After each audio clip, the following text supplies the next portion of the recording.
Hi everyone, and welcome back to my channel. See if I can just change this.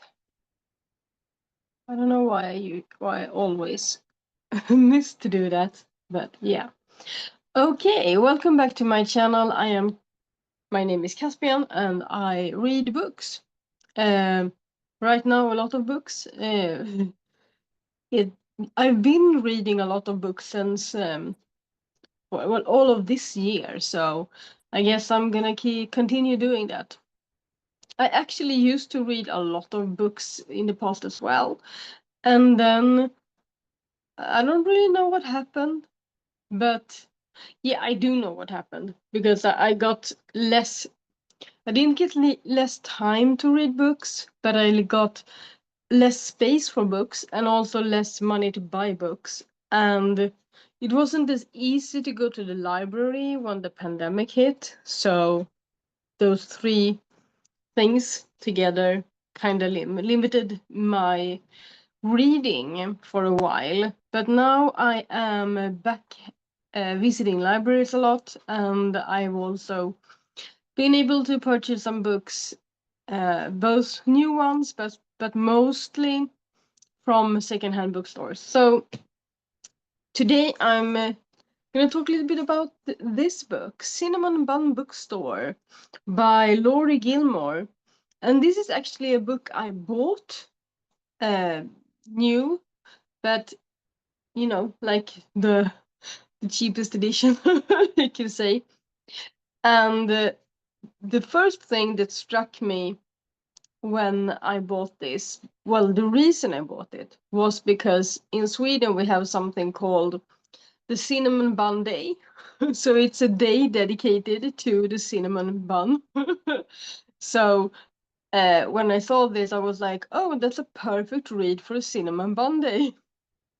So that's actually why I bought it. I was actually looking at Pumpkin Spice Cafe, that book by Laura Gilmore, and then I saw this one and I was like, oh, no, that one seems way more interesting. So, and it was also the fact that Pumpkin Spice Cafe were available at my library. Well, not available. I had to put it on reserve, so I have to be in a queue. So I'm still in a queue for that one. I have like the 8th place, and there are 3 books in total in Stockholm area or something like that. So anyway, I found that at the library. They didn't have this though, so that's why I bought it, and I wanted to read it at the Cinnamon Bun Day. And that was yesterday, the 4th of October here in Sweden was Cinnamon Bun Day.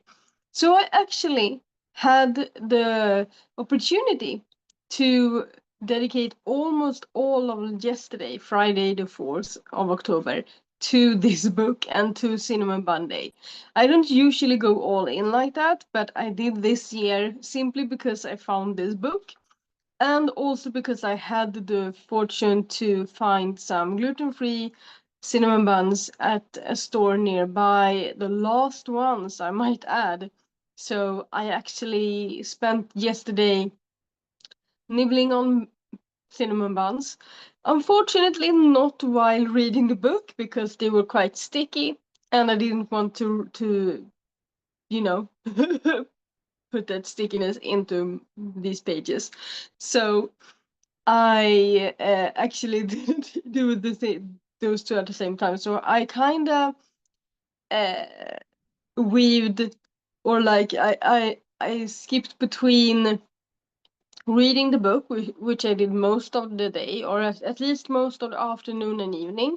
And then when I had to eat or when I wanted to have some cinnamon buns, I watched some YouTube, of course, booktube, among other things. So I kind of alternate is the word I'm looking for. I alternated between those things yesterday. And I just had a lovely day reading this book. So I actually got through this book yesterday with reading the last 30 pages in bed when I was about to sleep. So, and still it had no impact on my dreams, I think. I dreamt something completely different. So that was quite amazing. I really enjoyed this book. The first thing, though, is that it said inside it that it is the second book. So the first page I look up is the Cinnamon Bun Bookstore, Dream Harbor Series, Book 2. And I was like, what? What? Am I sitting here on Cinnamon Bun Day with cinnamon buns on my plate, a nice cup of hot tea, my book, and I can't read it because it's the second one in the series. So of course I googled immediately. Can you read Cinnamon Bun Book? No, can you read the Dream Harbor series? Do you have to read the Dream Harbor series in order? And I didn't really get any responses, so I changed and I googled, can you read Cinnamon Bun Bookstore as a standalone or something like that? And I did get the answer that yes, you could read it as a standalone. So I was like, phew. It really took, I really tensed up when I found out it was the second book in the series. I was like, but I have it on reserve, because Pumpkin Spice Cafe happened to be the first book in the series, and then the next one, the third one, is the Christmas Tree Farm. So books from the US comes a bit later to Sweden, so I think that book hasn't come here yet. I hope it comes for Christmas, but I don't think so. I think it will have to come. I think it will come next year, but I'm not sure. So anyway, I really enjoyed this book. It was a bit smuttier than I expected. I didn't dislike that. I'm not usually for too much smuttiness. It depends on the way it's described and weaved into the story. So I think the author did a good job with that in this book. And it was fine. It wasn't my favorite part of the book though. My favorite part was, of course, the story, but yeah, I did actually like Noah a lot. Noah is the male main character, and then we have, can I please remember the names? Hazel, that is the female main character. And I really disliked Hazel at the beginning. I really disliked the way I have a tendency to dislike main characters that dislike themselves, because I do feel sorry for them, but I'm also like, just go to therapy, dude. Or just find someone to talk to about this. Just get somewhere, you know. So I did enjoy the male main character, even though he also had some derogatory talk, like inner talk, but it felt more like he had three major points that he was like going over and over and over in his head, and those three, you quickly found out where they came from, like why he felt that way. And there was like a build up towards like where he you got to know him and his bad self-esteem or bad inner talk, and then it escalated, and then during that time you found out why he thinks that way about himself, and then at one point it actually he took a huge step and he realized some things about himself and his life and his upbringing and his parents, etc., that made him release a lot of it. He didn't, when we leave them all in this book, like at the end, he hasn't quite fully healed. Maybe he's still got some issues with himself, because, well, healing doesn't, it doesn't happen overnight. But he had some real character development. Hazel also had that character development. She did have some insights into herself and her own her own derogatory inner voice and that sort of thing. But her the things she thought about herself were more, they were probably supposed to be like a reflection of society or something. It's just that the society that were pictured in this book wasn't really reflective of how she felt, because it was maybe reflective of the society we live in. But in this book, it was all cozy. She had great parents. The world view in the book were a lot better than it is in real life. Everything, the society and the societal norms, etc., were a lot better. So it didn't really, her inner voice didn't really make sense in the setting of the book. And you didn't really get any explanation to why she felt that way, because it didn't really come from being told those stuff when she grew up, or being it was more like stereotypical. Maybe it was all the books she read, I don't know. Maybe it was that, maybe it was her finding stereotypes in the books that she was somehow, that she kind of internalized. um but it doesn't really make sense anyway. So all of this made me dislike her in the beginning, because I couldn't really find the sense in why she was the way she was, and why she thought the way she thought.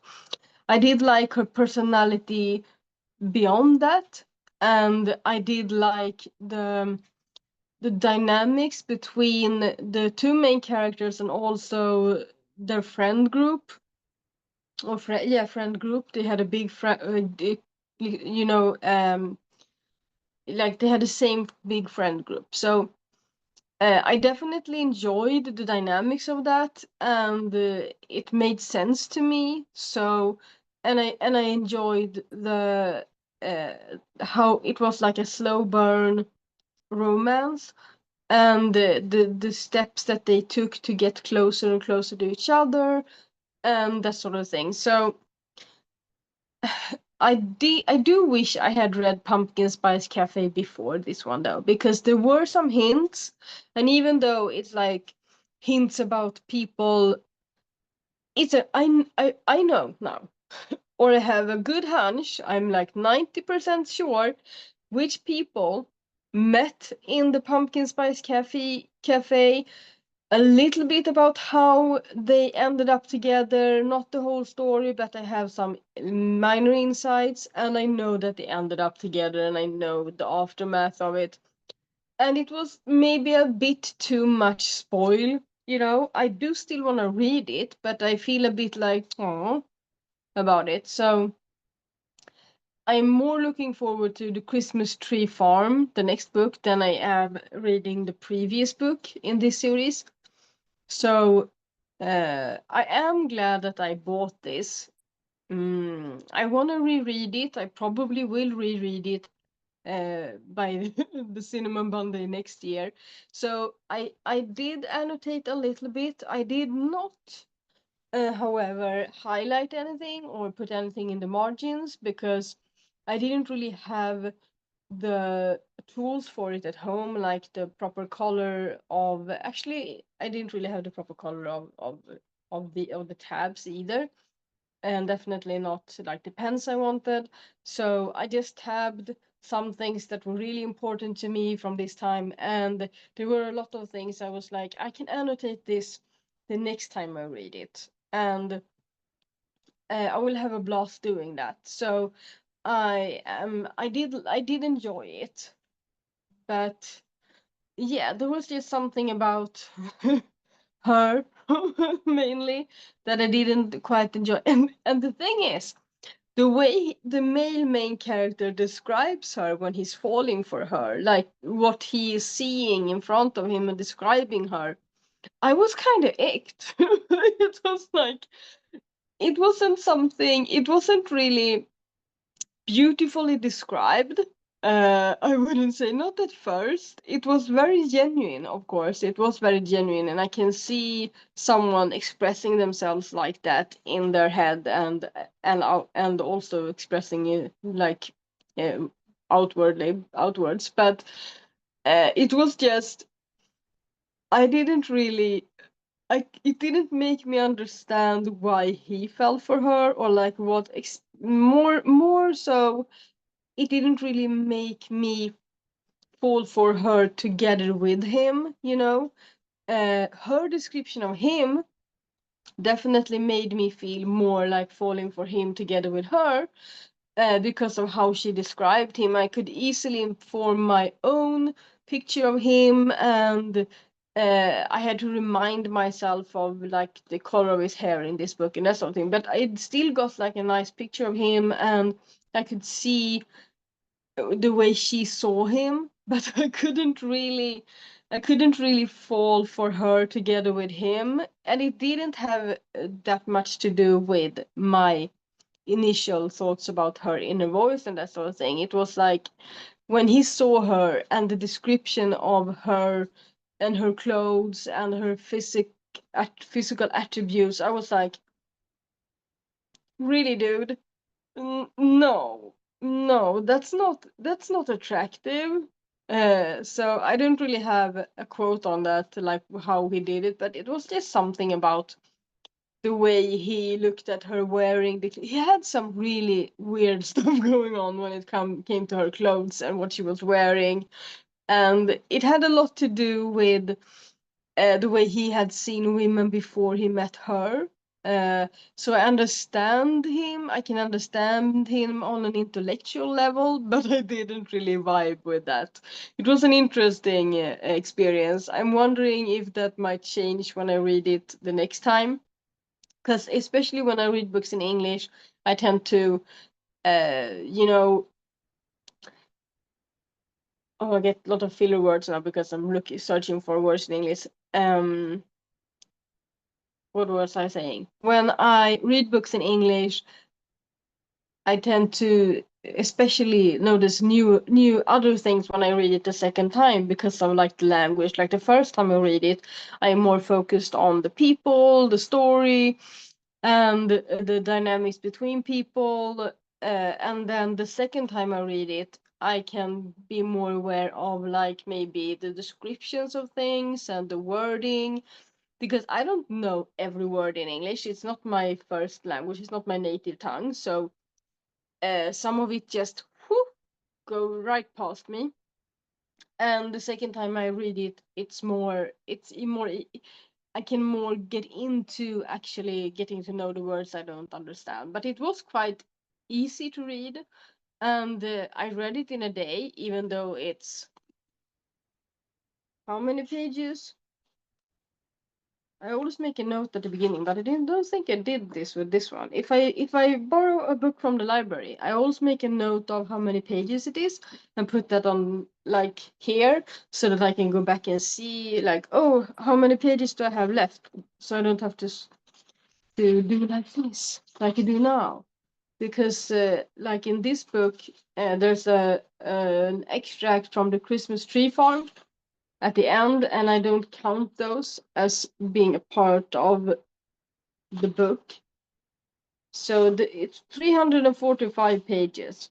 So I read 345 pages in a day, even though it wasn't in my native language. So it was quite an easy read, and I enjoyed that. There were some words, but there are some words that I have hard time getting a clear picture of because they're not, part of my daily vocabulary. So there's some words that just go past me, even no matter how many times I Google it.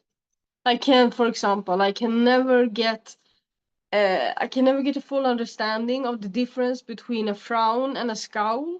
And do you even pronounce it scowl? Scowl? SCOWL. So that word just because I'm like, I don't know. I'm just picturing a frown, but it doesn't always fit in with the context. So anyway, I gave this book a 4.5 because it would be a 4, but I can see myself rereading this and annotating this, so that bumps it up to 4.5. So yeah, and I did actually push myself a little bit to read this in a day, and hadn't I done that, I might have enjoyed it a little bit more, or maybe had time to Google some of the words I didn't really understand to get a better sense of some things. But I think my main issue with it that didn't give it a 5 star were her inner voice and her low self-esteem issues in the beginning that didn't really, they seemed like they were plucked from thin air, and you didn't really get an understanding for where they came from. So I have a hard time. I'm glad she did the work in the book, or like she took the steps and had these self-realizations, and she had this character growth. I love that for her. I just don't understand why it was needed in the first place. That's kind of it. So yeah, I hope you enjoyed this book if you read it, and if you didn't like it, please tell me why you didn't like it. If you have if you have a better understanding than me of why where her issues came from, that I maybe got lost in translation or something, like in my head, I mean, from English to Swedish, then please let me know. Have a good day, and I'll see you in my next video. Bye.